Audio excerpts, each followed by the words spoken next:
was driving home late at night, and as I stopped at a red light, I noticed a woman standing on the corner. She was smiling at me, but something about it wasn't right. Her smile was too wide, too unnatural. The light turned green, and I quickly drove away. A few blocks later, I looked in my rearview mirror, and there she was, standing in the middle of the road, still smiling. I didn't stop until I reached home, and I haven't driven that route since. John had a neighbor, Mrs. Avery, who lived alone. One night, he saw her waving at him from her window, looking sad. The next morning, he decided to check on her, but when he knocked, there was no answer. The police arrived and broke in, only to find that Mrs. Avery had passed away in her sleep weeks before. John swore he saw her waving, but they told him it wasn't possible. Every night since, he sees her in that same window, waving as if she's trying to say goodbye. We found an old, dusty doll in the attic when we moved into our new house. My daughter took a liking to it, despite its cracked porcelain face. A few nights later, she began waking up crying, saying the doll was moving. I brushed it off as nightmares. One night, after she fell asleep, I heard faint giggling from her room. I rushed in, only to find the doll sitting upright, staring at me from the edge of the bed. My daughter was still sound asleep. The next day, I threw the doll away. The following morning, it was back in her room.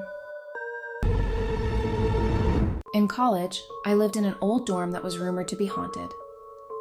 One night, I woke up to the sound of soft sobbing coming from the hallway. Thinking it was one of my neighbors, I got up to check. The hall was empty, but the crying continued, getting louder. I followed the sound until I reached the end of the hallway, where there was an old, unused stairwell. The sobbing was coming from below, echoing up the stairs. I turned and ran back to my room, locking the door behind me. No one else heard a thing. Emma received an old doll from her aunt as a birthday gift. The doll's eyes seemed to follow her everywhere. One night, she heard a faint giggling and woke up to find the doll sitting on her bed, facing her, though she had left it on a shelf across the room. Emma threw the doll in the trash, but it reappeared in her room the next day. She later learned that the doll had belonged to a girl who had died tragically, and every owner since had reported strange occurrences before they, too, met an untimely fate. I live in a quiet neighborhood, and sometimes when I come home, I notice small things out of place. Drawers open, a book moved. I thought I was just being forgetful. But one night, I came home to find my TV turned on, even though I never use it. There was a note on the coffee table, written in handwriting that wasn't mine. It simply said, "Thank you for letting me stay."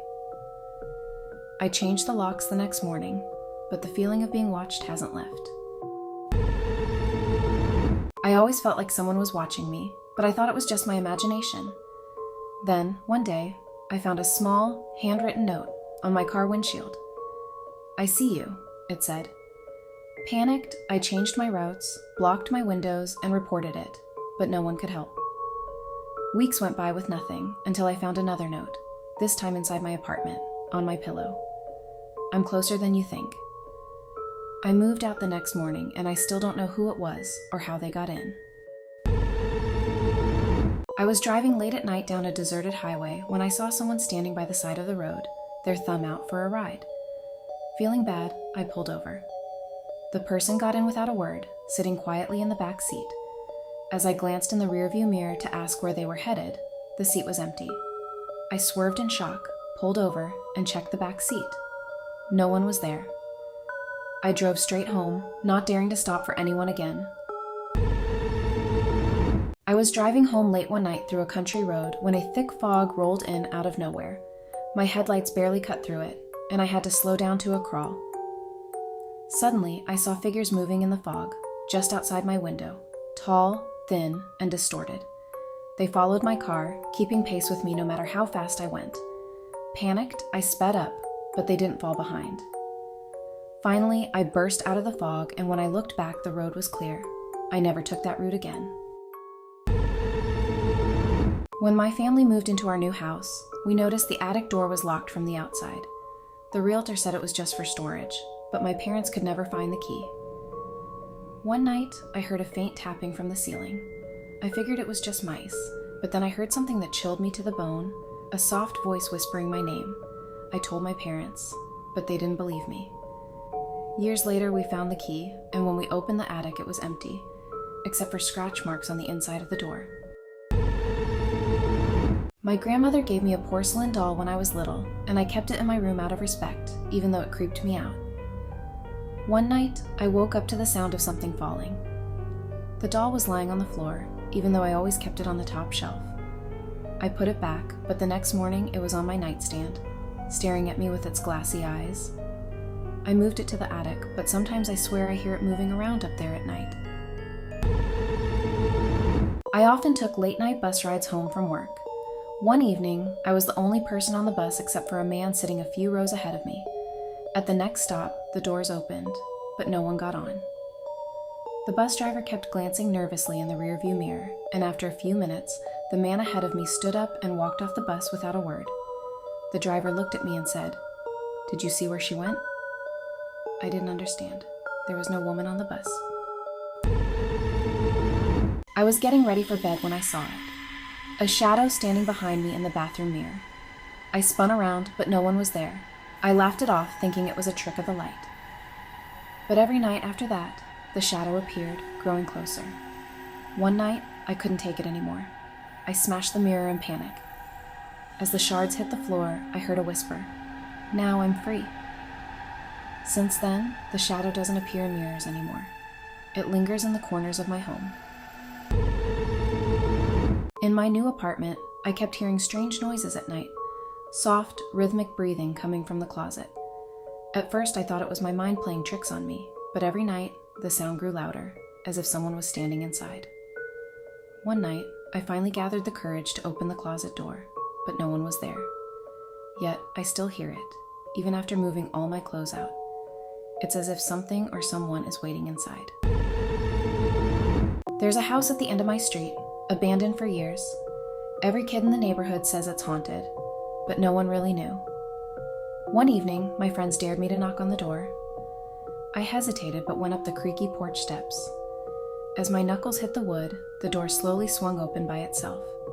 The smell of rotting wood hit my nose, and inside was pitch black. But the worst part?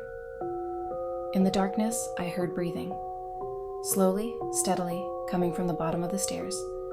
I bolted, never looking back. 2 days later, the house mysteriously caught fire. No one knows how.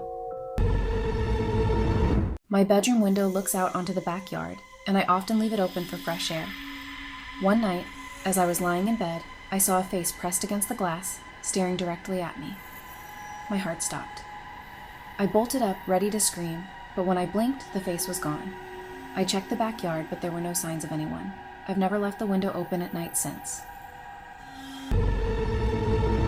A few months ago, I moved into an old apartment. Late at night, I started hearing scratching noises in the walls. At first, I thought it was rats, but the scratching didn't stop, and it always came from the same spot.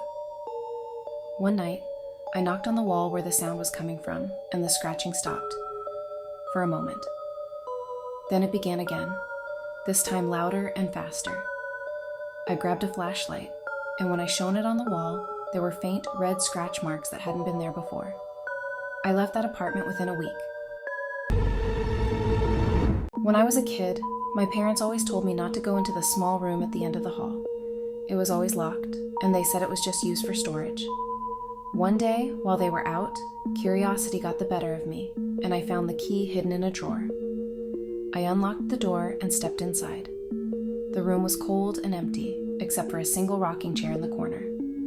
As I stepped closer, the door slammed shut behind me, and the chair began to rock. I ran out, locked the door, and never spoke of it again. When I was a child, I went camping with my family. Late one night, a boy my age walked out from the trees. He was pale, shivering, and asked if I'd seen his family. I told him no, but offered him some food. He shook his head and disappeared back into the woods. The next morning, I told my parents, and they looked at me in shock. A boy matching his description had gone missing in the same woods 20 years before. They never found him.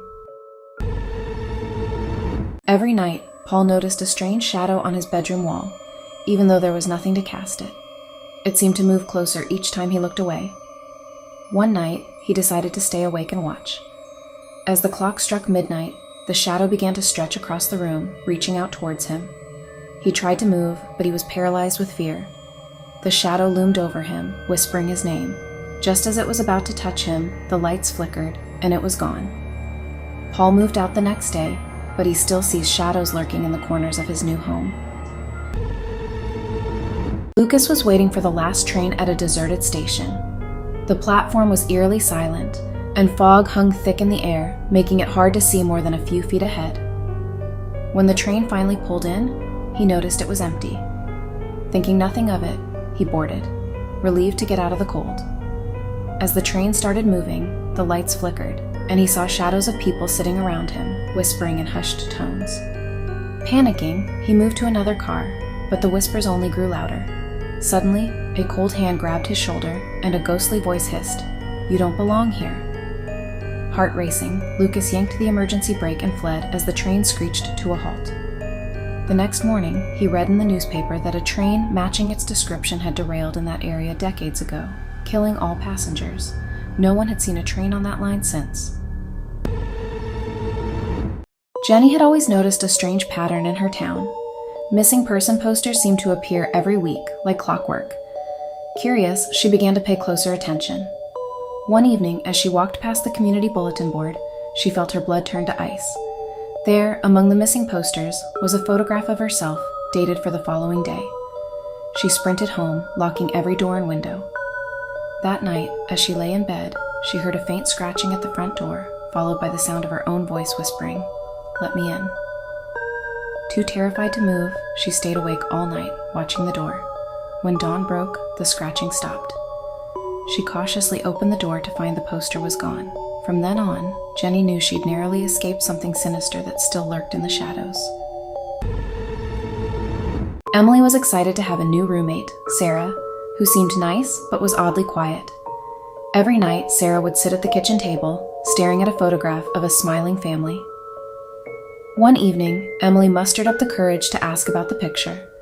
Sarah's expression changed to one of deep sorrow, and she whispered, "They're all gone."